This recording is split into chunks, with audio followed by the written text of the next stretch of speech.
Master and Man by Leo Tolstoy. Chapter 8. Meanwhile, Vasily Andreich, with his feet in the ends of the reins, kept driving the horse toward the place where, for some reason, he supposed the forest and the watchman's hut must be. The snow blinded his eyes, and the wind seemed bent on stopping him. But he leaned forward, pulled his fur coat closed again and again, tucked it between himself and the cold saddle pad that made it hard to sit, and never stopped urging the horse on. With difficulty but obediently, the horse went at his amble wherever he was sent.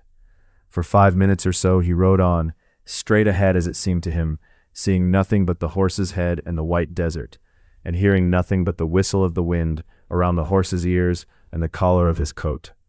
Suddenly something dark showed ahead of him. His heart leapt with joy, and he rode toward the dark shape, already seeing in it the walls of village houses. But the dark thing was not still. It kept moving. And it was not a village.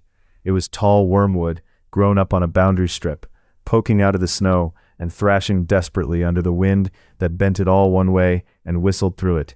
And for some reason the sight of that wormwood, tormented by the merciless wind, made Vasily Andreich shudder.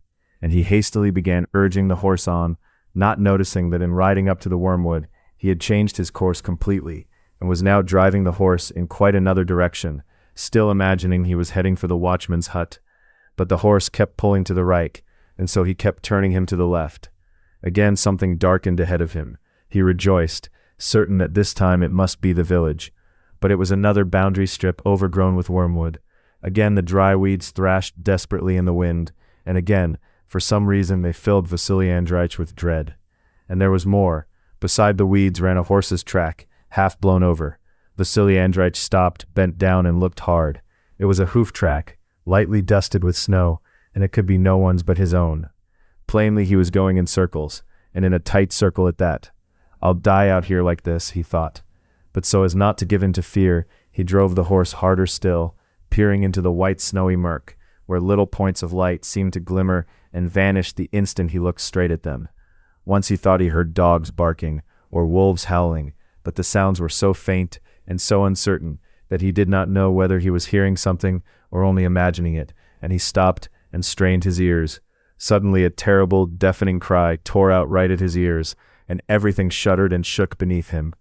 Vasily Andreich grabbed the horse's neck, but the neck was shaking too, and the terrible cry grew more dreadful still. For a few seconds Vasily Andreich could not come to his senses or understand what had happened. And all that had happened was this. Mukorty, whether to hearten himself or to call someone to help, had neighed with his loud, ringing voice. "Pa, confound it! How you scared me! Curse you!" Vasily Andreich said to himself. But even now that he understood the true cause of his terror, he could not drive it away. "I must think. I must get a grip on myself," he said to himself. And at the same time, he could not hold back, and kept driving the horse on, never noticing that he was now riding with the wind instead of against it. His body was freezing and aching, worst between his legs, where it was uncovered and touched the saddle pad. His hands and feet trembled, and his breath came in snatches. He sees that he is perishing in the middle of this terrible snowy desert, and he sees no way out. Suddenly the horse dropped away under him, stuck fast in a snowdrift, and began to thrash and fall on his side. Vasily Andreich jumped clear, and as he jumped, he wrenched aside the breeching his foot was braced on, and twisted the saddle pad he was holding on to. The moment he was off, the horse righted himself, tore forward, made one leap, then another, neighed again, and with the sacking and the breeching dragging after him, vanished from sight, leaving Vasily Andreich alone in the snowdrift. Vasily Andreich rushed after him, but the snow was so deep and his coat so heavy that, sinking past his knees at every step, he was out of breath after no more than 20 steps, and stopped. The grove, the sheep, the lease, the shop, the taverns, the iron-roofed house and the barn, my heir, he thought. How can it all just be left? What is this? It can't be, flashed through his head. And for some reason he remembered the wormwood swinging in the wind, the wormwood he had ridden past twice, and such horror came over him that he could not believe any of this was really happening. He thought, isn't this all a dream? And tried to wake up, but there was nowhere to wake into. This was real snow, lashing his face, drifting over him, chilling his right hand, from which he had lost the glove. And this was a real desert, the one where he was now left alone, like that wormwood, waiting for a death that was certain, swift, and meaningless. Queen of Heaven. Holy Father Nicholas, teacher of temperance. He remembered yesterday's prayer services, and the icon with the black face in a covering of gold, and the candles he sold to burn before that icon, the candles that came straight back to him barely burnt, and that he put away in the chest. And he began to beg that same Nicholas the wonder worker to save him, and promised him a Thanksgiving service and candles.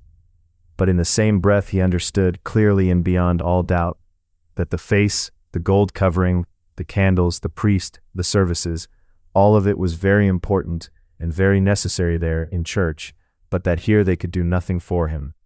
Between those candles and services and his present desperate plight, there was no connection, and there could be none.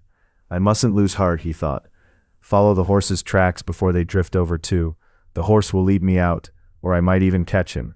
Only don't rush, or I'll run myself out and be worse off still.